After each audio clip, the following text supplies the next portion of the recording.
Hey everyone, Life on Side B is a podcast of Holy Ourselves, which helps integrate faith and sexuality through spiritual direction, cohorts, and resources. Learn more at holyourselves, WHOLLY ourselves.org. Before we start, we have another listener message. My name is Kathy. I started listening to the Life on Side B podcast after meeting one of the hosts about 2 years ago. As I began listening, I fully expected to learn about my LGBTQ plus siblings in the faith, which I certainly did. I got good, new-to-me information and resources for further learning, but also insights and perspectives that I had never even considered before. What I did not expect was to learn so much and to be so challenged in my own spiritual growth. I am not the target demographic for this podcast, as I am a straight, cis, celibate woman. The hosts and guests address issues that I relate to, such as celibacy in a world designed for couples, developing intimacy when traditional romance is not an option, gaining a sense of commitment and family without legal structures, dealing with temptations that celibate life entails. They opened up their own lives with a vulnerability, honesty, and often a sense of humor that I have not encountered ever before in any other venue in my Christian life. I am delighted to say that I have had the chance to meet and befriend several of the hosts since beginning this journey. I pray these friendships will continue beyond the podcast and that the church in general will recognize the gifts and wisdom that Side B Christians can offer. I am so grateful.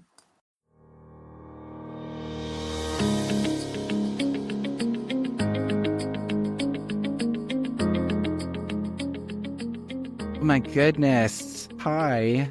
Hi, Hello, friend. beautiful. Hi, sweet man. How are you? I'm good. Life on Side B family, we are here, and it is Josh, and I'm here with Paolo Errico. Hi, friends. It's so good to be back. Yeah. We're Yeah. so glad to have you back. It's this really special. I don't know if this will be at the beginning of an episode or towards, in the middle of an episode. So just saying, for anyone who doesn't know, we're doing these mini interviews where we bring back guests of really special moments on this podcast to talk about how life has changed, what new things are happening, and maybe connect more about what the topics that we talked about. And Paulo, the one that you and I did on sexual integrity is one that multiple people have talked about. I mentioned it actually in an interview, like we were talking, Henry and Grant and I were talking, and we were talking about special moments, and it was one I had mentioned. And so it was a really sweet time to be able to share, and I was so honored that you were willing to enter that space. Thank you. I mean, I loved doing it. I loved just the openness that we both had. And I mean, gosh, even you and what you shared and how you shared it was so amazing. And so I kind of have questions for you too, of like, how has that been for you since? How has that been for you since, sharing what had happened? Yeah. And I know that you also share, this is where I'm trying to get timeline down as we jump into this, because you also shared very vulnerably from the Revoice stage. Similar kind of mindset. Girl, I did. Yeah, you did. Was that after we recorded, or was that before? That was after. That was after we recorded. Yeah. Okay. It's so wild. It's so crazy. Wild. The standing ovation that you got from that was. I just think it shows the power of vulnerability, and I was so glad that people resonated with it. Well, before we jump in, I was touched. Yeah, go ahead. Yeah. No, I was just saying I was touched by that. It was wild. Yeah. Before we jump into the topic and these kind of things, I maybe just want to get a life update. Like what is anything new? Anything new you want to share with us? Yeah. Oh, I love it. I'm almost done. So I'm currently in my last semester of my associates in psychology. So I'll be done in like a few weeks, and I'll have my associates in psychology. So I'm so looking forward to that. And then transferring in the fall and starting my bachelor's program. So yeah, that's pretty excited. That's exciting, and I'm looking forward to it. Yeah, some pretty big things. So we've had a little bit of a shift communally. We kind of went through a really hard season in the summer, and it's kind of trickled into the fall, and now we're almost in Christmas. And so we really don't know what like the intentionality of our community, our like close side B community is going to look like, which has been really sad, really, really hard. But yeah, we're kind of just really looking forward to what like God has for us and who he's going to bring to our table. Even like, yeah, tomorrow's Thanksgiving, and we've normally had such a huge kind of celebration and dinner table, and it's going to look very different. But sure. we are expecting that Jesus is going to like provide the intimacy that we need, you know? Yeah. And really looking forward to it.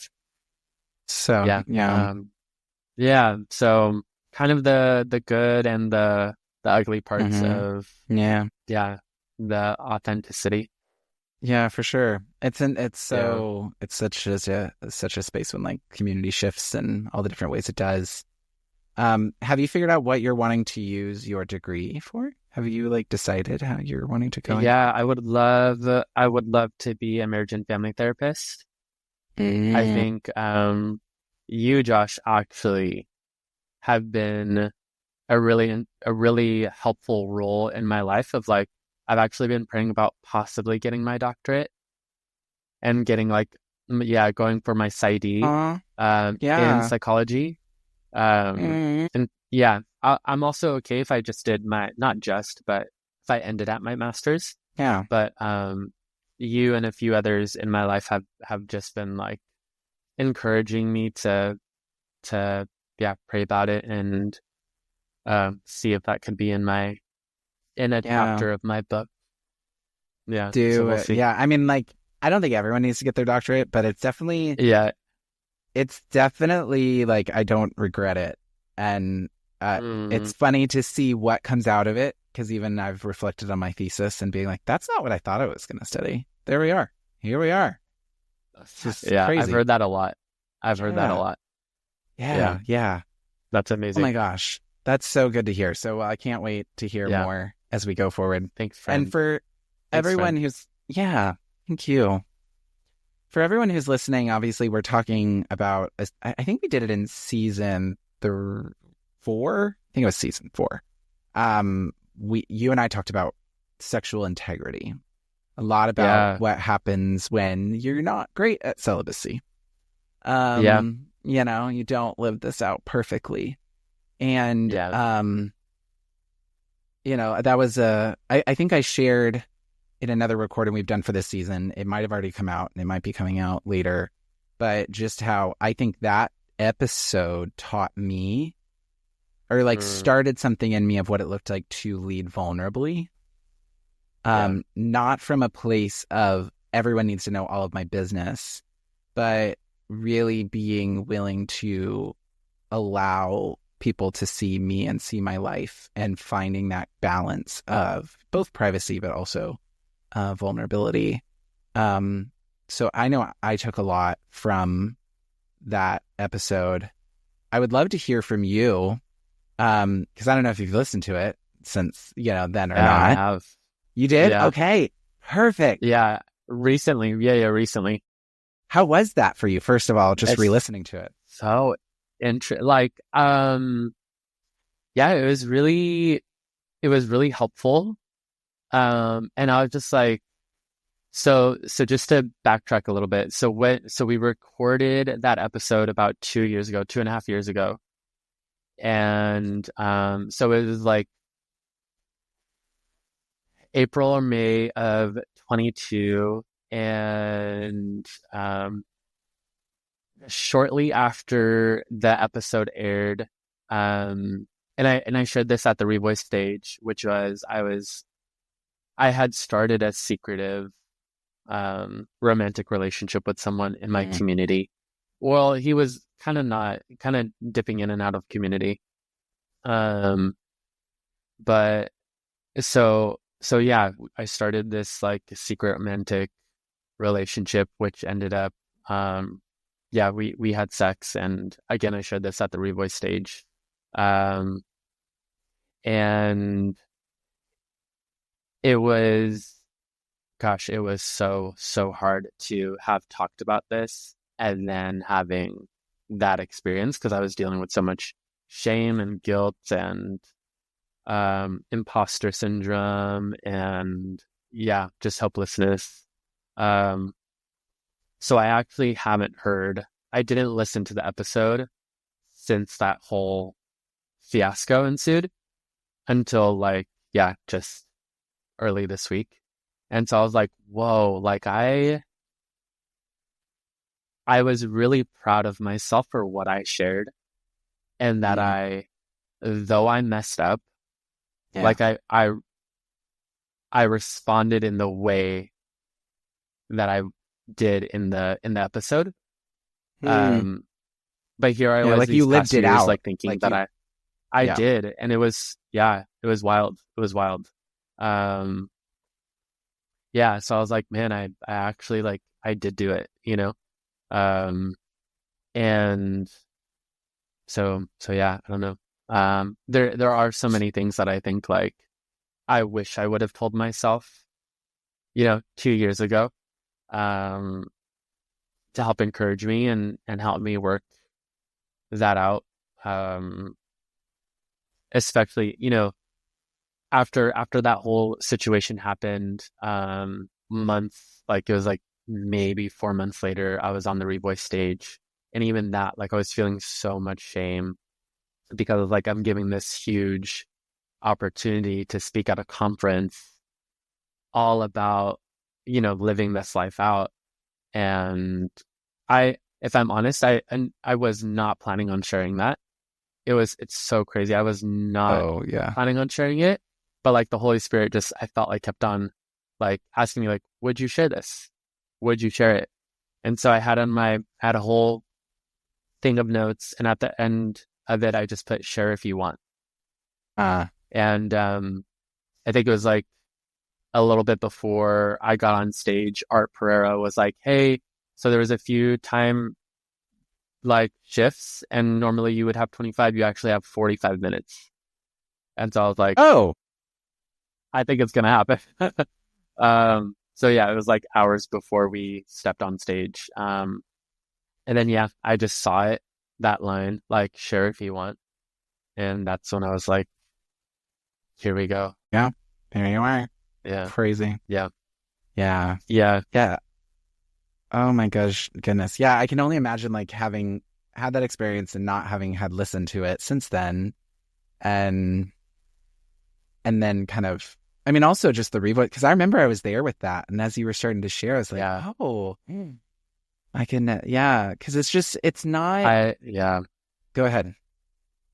We're going to say something. I remember seeing you, like, and you were on, I was in like, the back. stands. Yeah. Yeah. You were in the back, and I could see you, and I could remember you did an episode with someone that same season.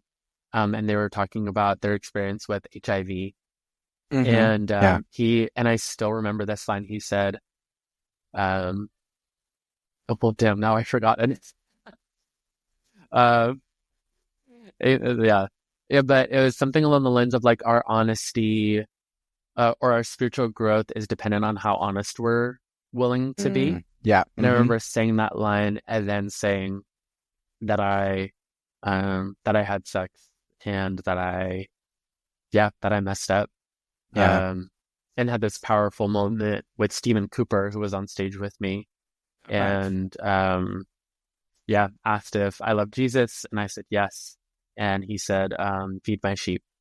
And that's when people like applauded and stood up, which was, I would not have imagined that. So beautiful and so powerful, because those are the moments we need. I really think so, because I I will be honest. I have gotten to such a breaking point with the idea that we need to pretend to be perfect in this. Oh my I gosh, do think yeah. we need to have goals. I do think we need to work towards like integrity. But this drive of the viability of side B depends on our perfection of it. I don't think it's viable because, you know, celibate people don't have the support that others do living out another thing. And the amount of people I have walked with through premarital sex, and that doesn't make us question the sanctity of marriage. But, you know, when someone's pursuing celibacy, we have so much shame if someone is struggling to move into that. And then on top of that, I just think with our church where it currently is and the excuses we make for the sexual misconduct of individuals. I'm like, you know, you cannot be. We need to be able to have the space to talk about these things and like sit in that. And so the vulnerability, I think both of that are of our episode and of what you shared from the Revoice stage is we need more of that. We need more. And I know that's hard for some people depending on situations, but I'm so glad for these kind of moments. I think the biggest thing since sharing it at Revoice was the response of people sharing their own experiences. And their own challenges. And like I got to meet a man who was in his 60s and said that he had pastor of a church and said that he had an experience when he was like in his early 20s and had never shared it with someone. And I just gave him a big hug. And like it was so sweet. But I had so many of those moments where people felt really led to share and be vulnerable, and it's been amazing. Yeah, for sure. I did not expect that to happen. Yeah, that's kind of how I felt after at Rivas this last year. I did a workshop on sexual integrity or sexual wholeness without shame. And it was really impactful to hear people come up afterwards and share about, this is a real thing. Because I love what the quote you pulled from the HIV episode, because it's really true. We can only be formed as much as, you know, with our honesty. We have to be honest. And it doesn't mean, again, you have to tell the world, like, but it does mean we need to be vulnerable around people that we need to take that scary step of telling people that can walk alongside with us, I think. If your church community can't do that, I really hope people hear this and are like, there are churches that can. There are churches that can handle it. 100%. Then that's the key part, is that there are. As you listened, was there anything that you went like, ooh, I don't know, maybe I think differently on that, or I think more, and not from a shame perspective, but just from growth, you know?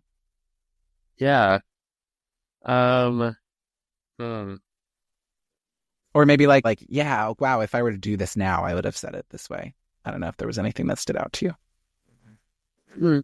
I think I would have really, maybe two things. I think one was, I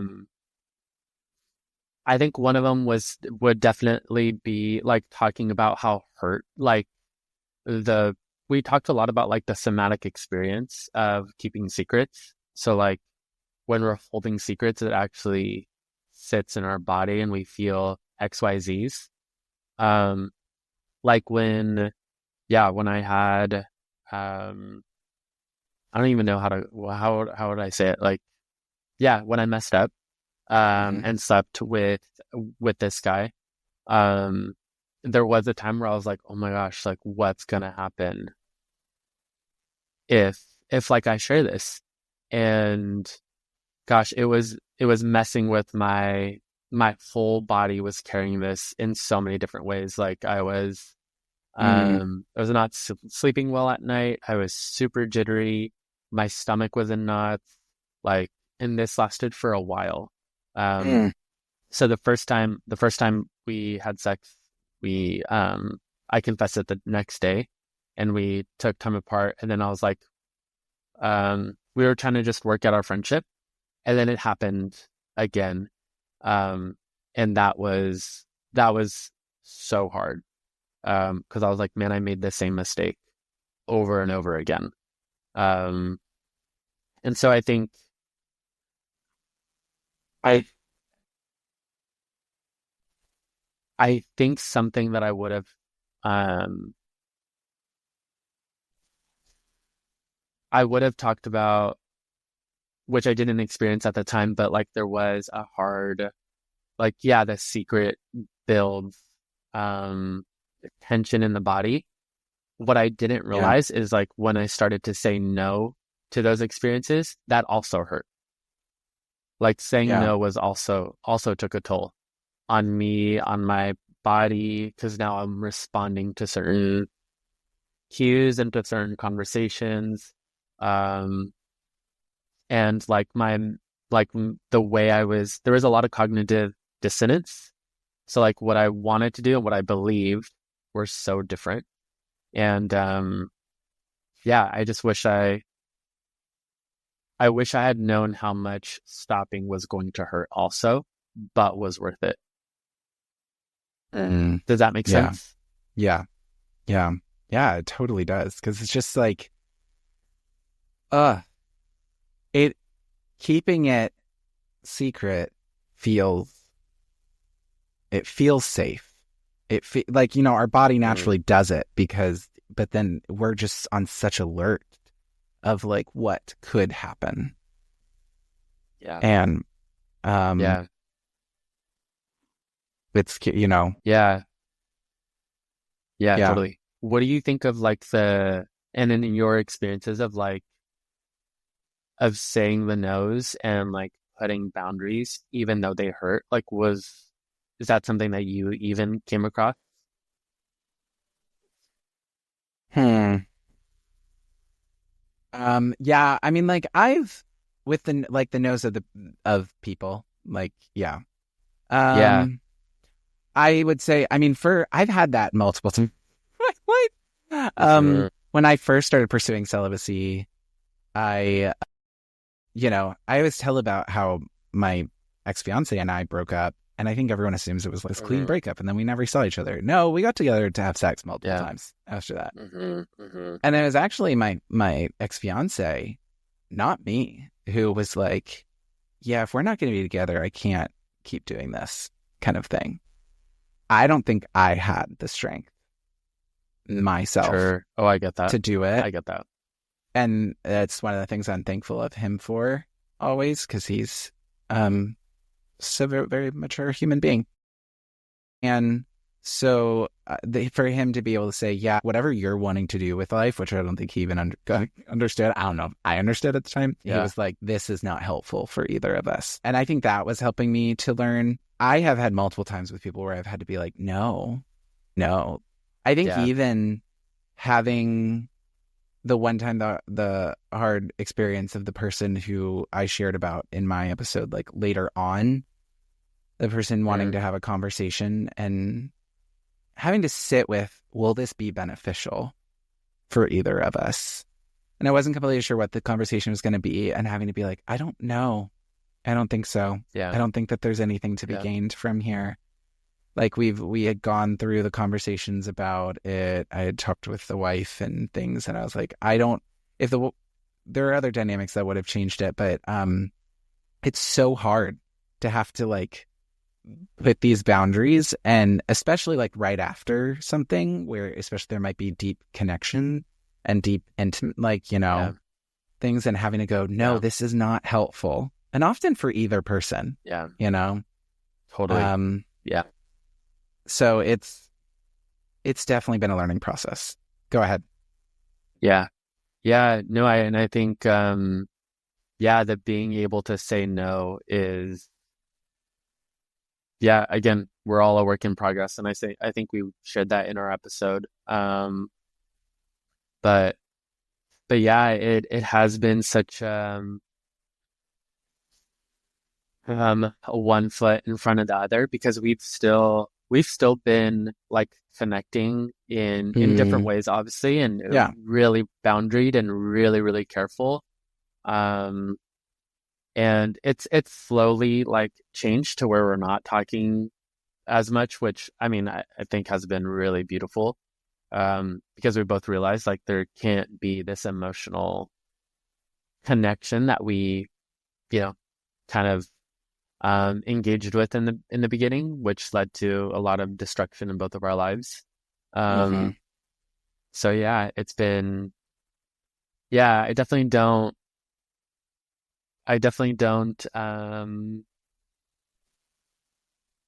actually, I don't know what I would tell people if they're like, hey, this happened, but I still want to engage with this person.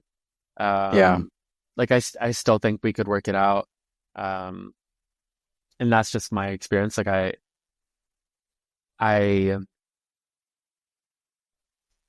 I wish I would have just sat down and would have been like, what are you actually looking for? You know? Um, Mm-hmm. so yeah. Yeah. Yeah. Gosh, I mean, and I think a hard part of this is every context is a little bit different. Every Sort of, yeah. situation is a little bit different. That I think I have learned more and more that you cannot take from one person, like, you know, how they went about it, how they handled it, to automatically know how you should. Yeah. I think that's where wise people in your life, you know, not that you have to listen to automatically, because sometimes there aren't wise people in our lives, but wise people in our lives can be helpful, and people that you trust. Yeah. And I just think does this feel authentic? Does this feel like it'll lead towards, you know, a more real, honest self of knowing and also, yeah, taking steps. I think that's been a big takeaway for me, has been, I don't have this like goal that I think I'm going to somehow get to, that then I'm going to be perfect and be done. It's like, how can I take the next step from where I'm at right now? Yeah. And sitting Yeah. in that. Because Yeah. that's what And I making can a do. habit of it. Mm-hmm. Yeah. Yeah. And just allowing it, yeah, make a habit of it, because habits really do become our architects. And so it's just helpful to continue to pursue those things and those conversations with other people that are wise in your life. Yes, sir. Yeah. Yeah. Yeah, Yeah, sir. that's great. Gosh. Well, thank you so much, Paolo. I really appreciate you doing this. I know it's short. It's just a catch up. Yeah. But Short it's and great to sweet. be able to hear your life and what's going on, and Thanks, the things you're learning. We're so thankful that you Yeah. have been on this podcast as we bring it to a close. Aw, it means a lot. Like, seriously, Josh, this podcast has changed my life so, so much. And I've become a better and more fuller follower of Jesus because of it. And yeah, I know you and the rest of the crew that hosts this are continuing to do amazing things for the kingdom. So I just bless you, friend. Bless you. Yeah. Bless you. We love you. Love you so much.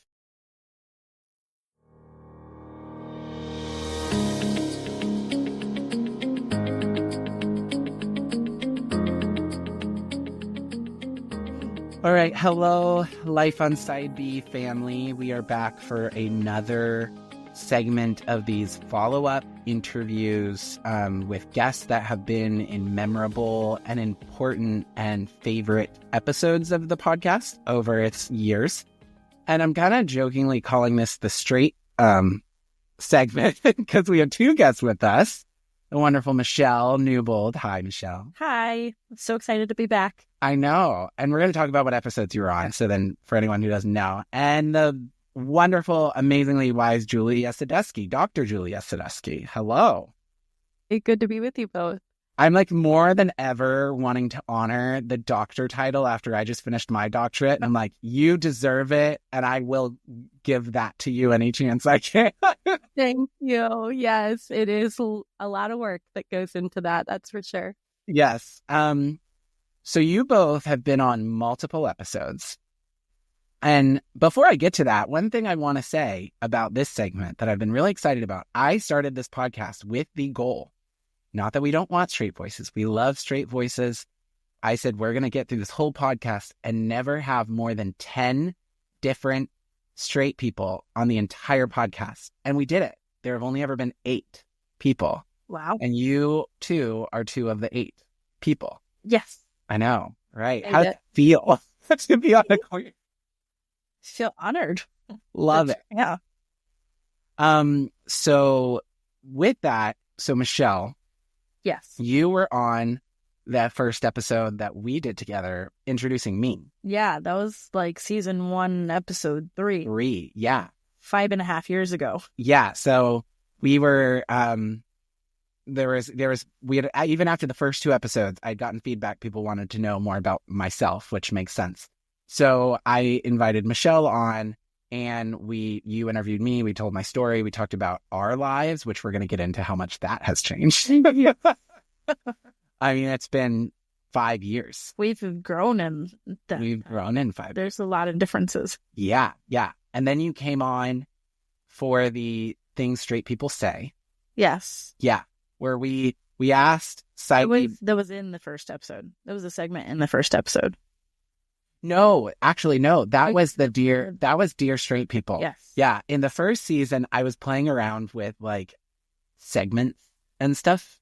Yeah, that's right. Okay. Yeah. Sorry, I'm mixing it up. No, you're fine. I mean, it's literally 5 years ago. Yeah, that's the other. You're right. The other one was during COVID. During COVID, Yeah. we were in lockdown in an Airbnb together, and we did a segment of Things Straight People Say, where we asked side B people to write in like things that they hear straight people say, and we wanted your voice on, because we didn't want it to just be like us bashing straight people. Right. We wanted like a voice of someone. It was a fun episode. Where I said, bring your questions. We talked about the gay accent. Yes. Yeah, we did. We talked about that. All these fun things.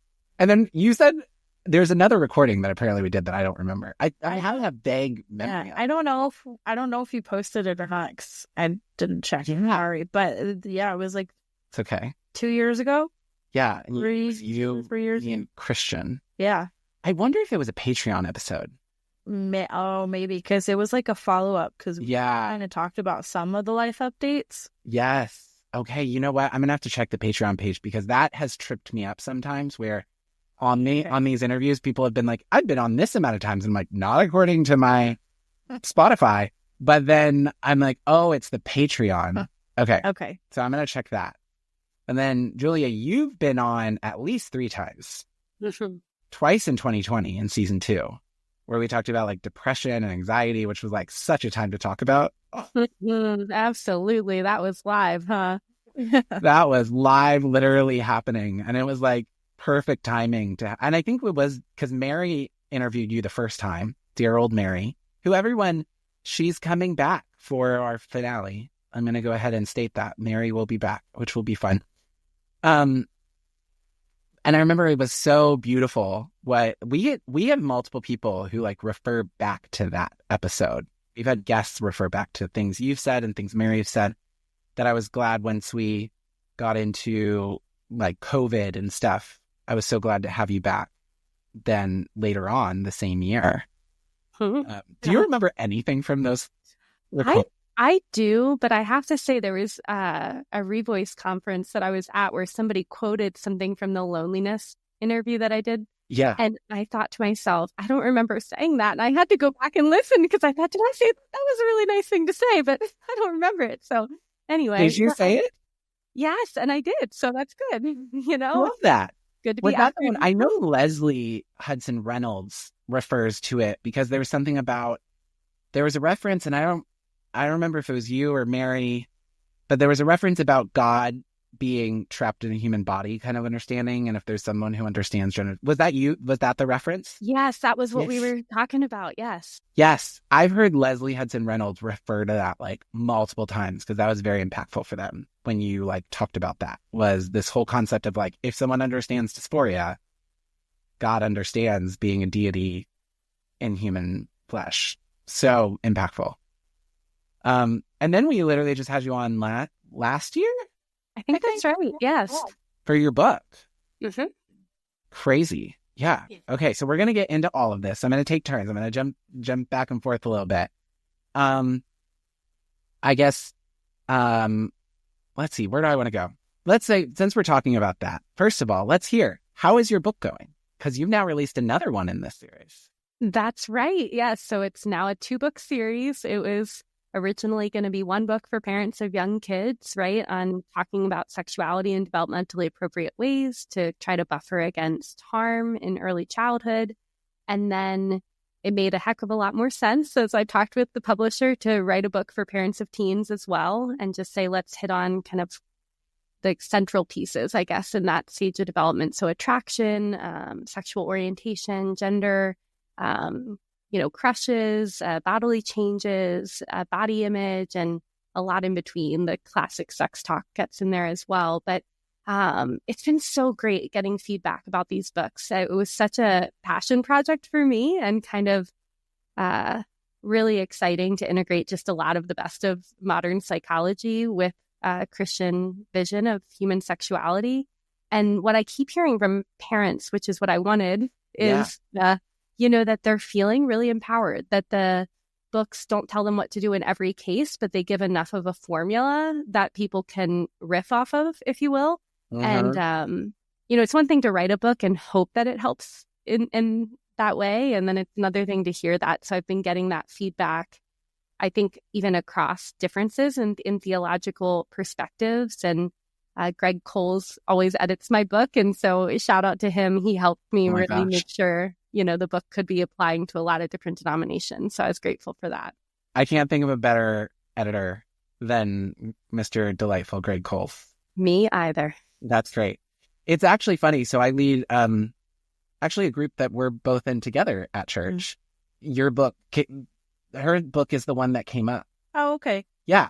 Your book came up in our group because someone had her listen to our episode from the group at our church, and was talking about that they were reading your first book and how helpful it was. And I think one of the things that this person said was that they were recommending it even for people without kids that are around kids, of how to because he was saying even if you don't have children yourself, he found it to be really helpful for how do you engage in these conversations? If someone else's kids come and talk to you, or these kind of ways that sometimes you're I don't know how this parent, deals with this. And I don't want to overstep.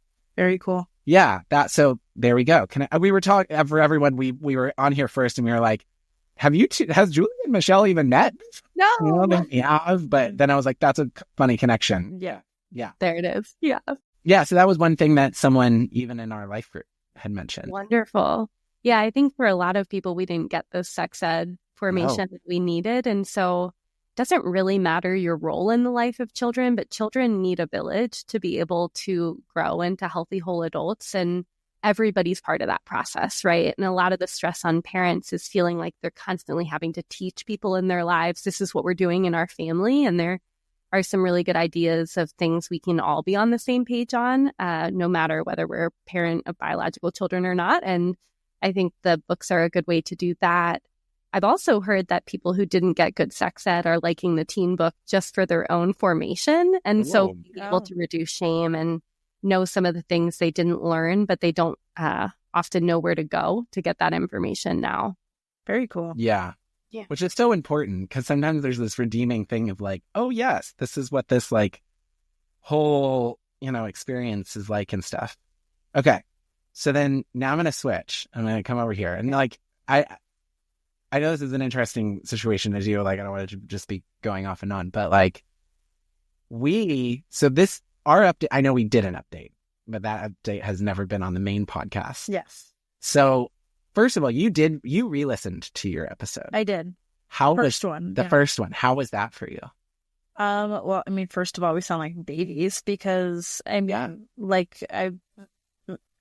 when we were both on that, we were under 30. Under 30. We've both passed the 30 mark since then. Yes. So I think that was actually kind of fun just to listen to us from 5.5 years ago. And now we're also, I think we had been friends for almost 4 years at that point, and now we're coming up on the decade mark next year. Crazy. So yeah, we've now been friends for almost a decade. I know. My favorite part is that in that episode, we were like, we're going to start a church. I know. That never happened. We're going to plant a church. That did not happen. Oh, yeah. The things that you say, and then you go back and you're like, yeah.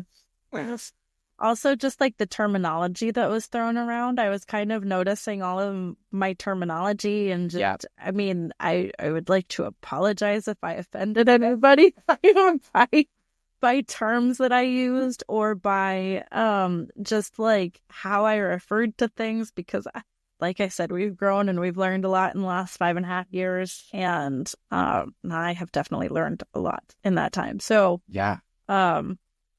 So yeah, I mean, it was a little nostalgic, also kind of cringeworthy at some points, but that's one of the things I'm loving about these conversations with guests is like, there's some like Meg Botts and I were talking, who was like the first episode ever on this. And she had gone back and listened to it. And I was like, so how did that feel? You know, like we were coworkers at the time, and like you're going through all this, and it's such a learning experience. And I think one of the things I've been enjoying of this is there is a cringe feeling. Like I've been listening to the episodes too, and I'm like, oh my God, I feel like so much, so many things. But I think that's part of the growth period. Like it's the growth thing. And rather than running from it, it's kind of one of the ways I've wanted to engage in this podcast is like, whenever possible, rather than erasing content, like let's learn and see how we've grown, how we've been like, wow, that is not language I would use now. And in all of these kinds of areas, I mean, we even talked about like relationships that are just like not. We don't have those relationships anymore. Yeah, people that are not in our lives anymore. I mean, I think the mindset around those friendships, I think, are still very popular, still very still hold true. Yeah. But definitely the friendships that we talked about, we no longer have those. I think you're the only one that I still talk to with that. Yeah. In that group. Crazy. Which is awesome. And I'm expecting many more years with you. But yeah. So that's changed also. Yeah. So okay, so going on then, something I would love to ask both of you, and we'll just kind of like, you can spur on in some of your ways of this is, you know, Julia, you've been on this, I mean, you've written multiple books by now, you know, and kind of been learning. I know we've had you on to talk about like gender dysphoria and all of these kinds of areas, and especially being a straight voice in these kind of spaces. And you, by like association of just me and all of us around here, have also been this kind of voice in your own way. What has that been like, reflecting back on like these episodes that you've done maybe, and like where you're at now?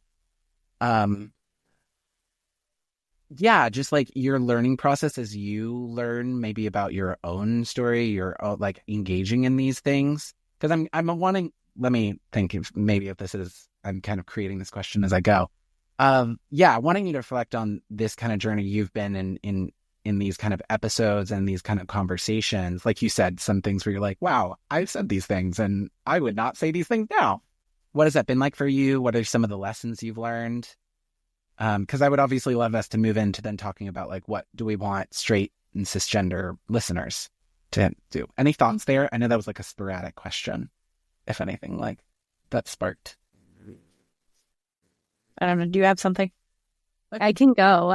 Go ahead. Sorry. I was worried that I know my question was a little bit like all over the place. Yeah, I got the question. I was kind of waiting and didn't want to look over. Yeah. Go ahead. Go ahead, Julie. Yeah, I can share a little bit about that for sure. I think you hit on this earlier, Josh, how the goal of this podcast was to really elevate the voices of queer people in our communities and say, kind of put our money where our mouth is, as far as saying we know there are so many gifts in the church for people in the queer community, and we want to make space for those voices to be heard.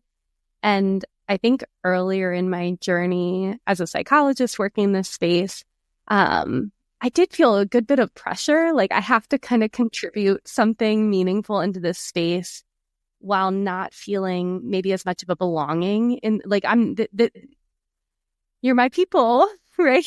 And then there's distinction, right, in our experiences. And so I think a lot of what has shifted for me over the years is, number one, I've felt a greater sense of belonging in queer spaces than I ever did before. And I feel like the radical hospitality has been so profound and so undeserved in a lot of ways. Like, Michelle, you mentioned feeling honored. I very much feel that way. Like, how did I get to know such wonderful people and such mature Christians? But I think the fact that we get to join as guests and pop in here and there, but more often than not, the posture has been one of just receiving the gifts of this community and this podcast in particular at a time when I now can point to, oh, listen to this episode or that episode of, this is what Eve's doing now. And just being able to really glean that wisdom has been a real gift to me. And it's really just shifted my orientation away from a pressure to have to kind of produce something as a psychologist, and more getting to sit back and just bear witness to the fruits of the body of Christ here in this community. Yeah. Wow. Love that.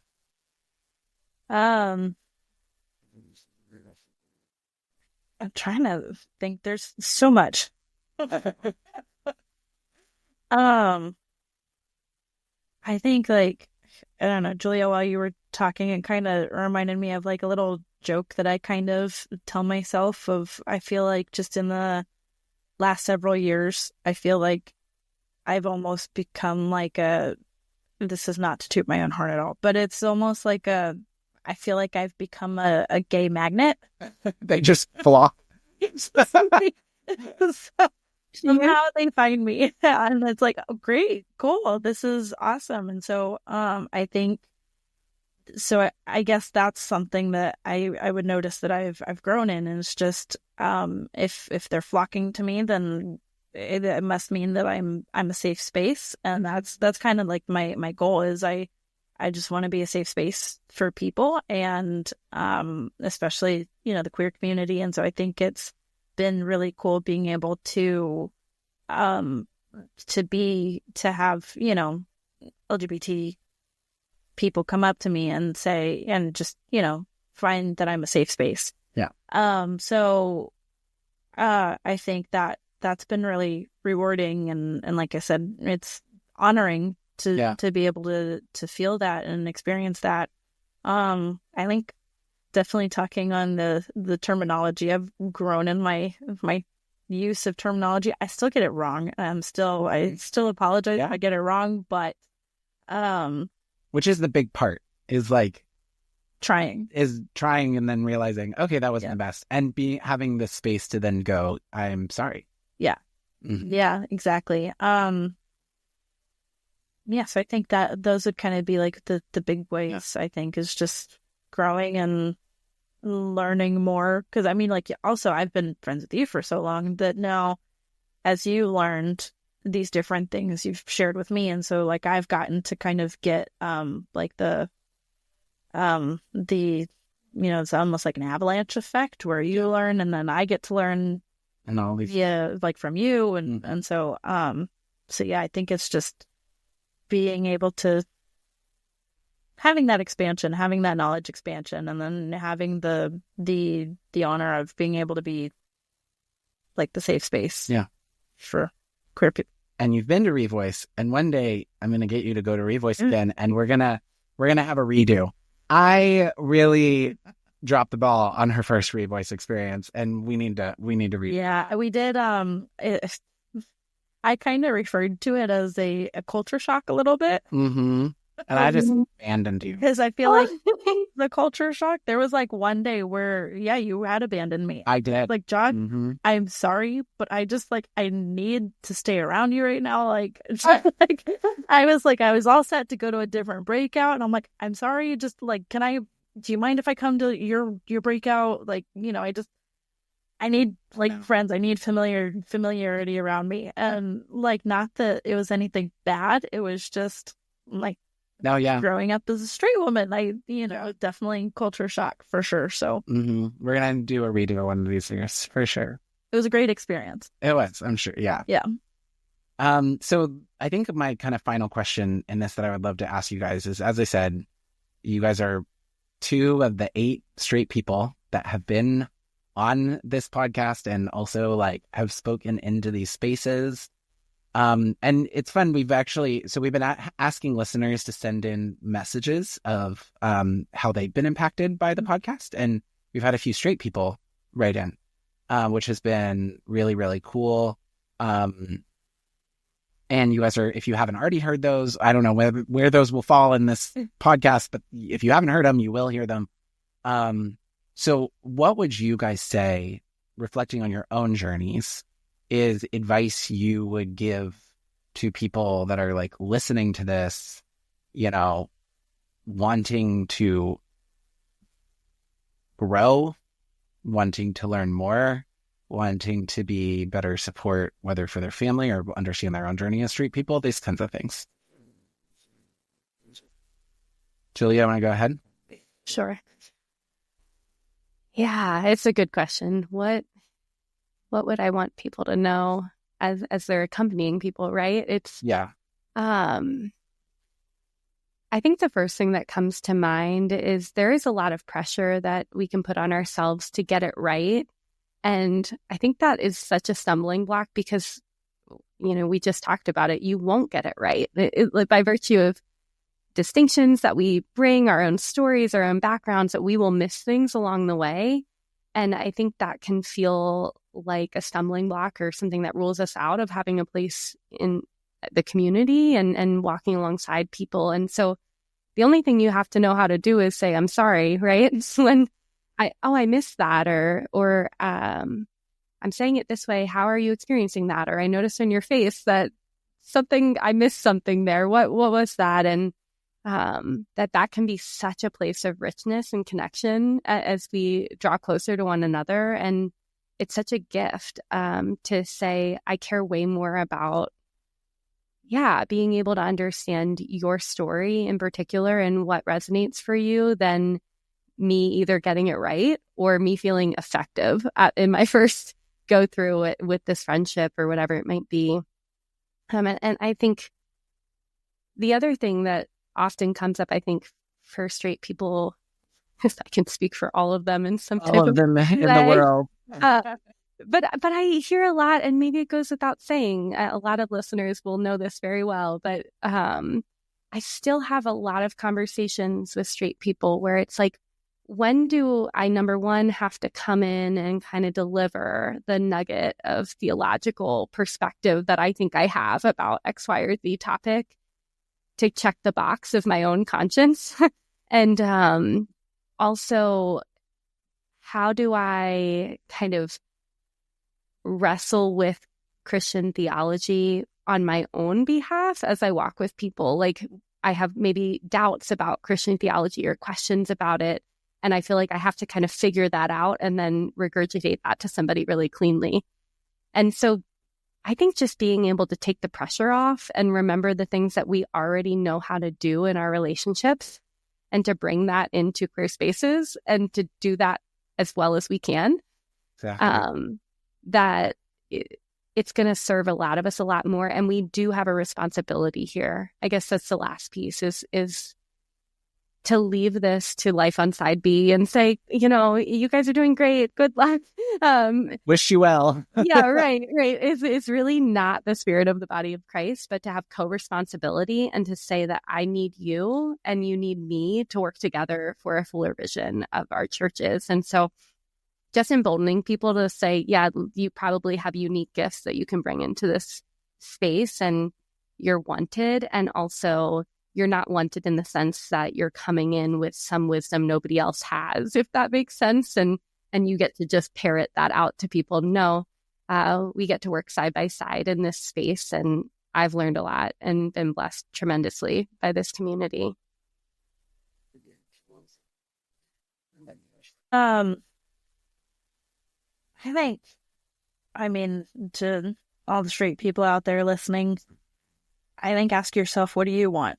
Like, what do you want as a human being? It's the same thing that any human being wants. I would just highly recommend that regardless of whatever their background is, regardless of whatever their experience, their life experience, validate them as a human being. And I think that goes for everybody, but especially in this context, talking about the queer community, I think that's been the biggest thing that I've seen, where I've created connections, is being able to validate them as a human being, validate their experience, validate their feelings, because like I just said, they're human. They're the same as you. They want the same things as you.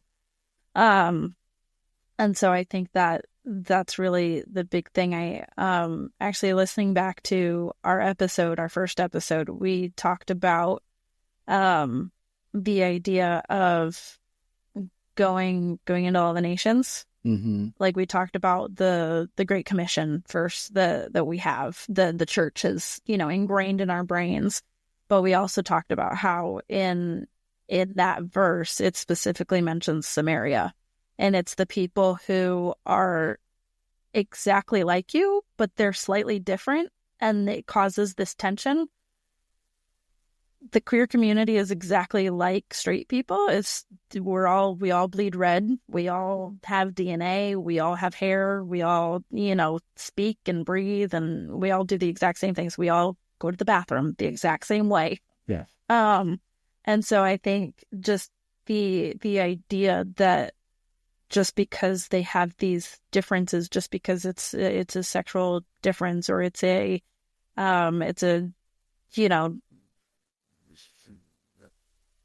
even there's gender dysphoria, whatever it is with the LGBT community, whatever they're experiencing, they're still human beings. They're still exactly like you and me. And regardless of their experience, they deserve to be validated. They deserve to be valued. They deserve love. Just because they might have a different experience or a different background doesn't mean that they don't feel. They still deserve love. That's why Jesus came, and that's why we believe what we believe as Christians, is that to love human beings, and to go into Samaria, whatever that looks like. Yeah. And so I think that would be my biggest thing, is just validate them and validate any human being you come across. I think the doors will open up dramatically if you just come in with a humble heart. Like, you don't have to understand everything to respect. Exactly. Like, you don't have to be perfect. I know that I'm not perfect, but yet I still am a gay magnet. So. Love it. And I'm so glad you are. And I really want to say, as we close this up, both of you, both to me personally and to this podcast, are very, very dear and very, very important. And I'm so thankful for each of you and the ways you have taught me, and the things I have learned, but then also our listeners and our community. This podcast would not be what it was without you, or without you. You both helped make this, and I'm so thankful for just your what you have brought and who you are, and the humility and the wisdom by which you both live. So, well, thank you so much for having me as many times as you've had me on here. It's awesome. And I'm gonna find that other recording. It's to the bottom of it. Privilege and an honor to be on here, and I'm excited for Thanks. For what people will take away from this episode. Same. Yeah. Thanks, Julia. Appreciate it. Thanks so much, Josh. Yeah. All right, everyone. And we will be having another interview after this. Bye, everyone.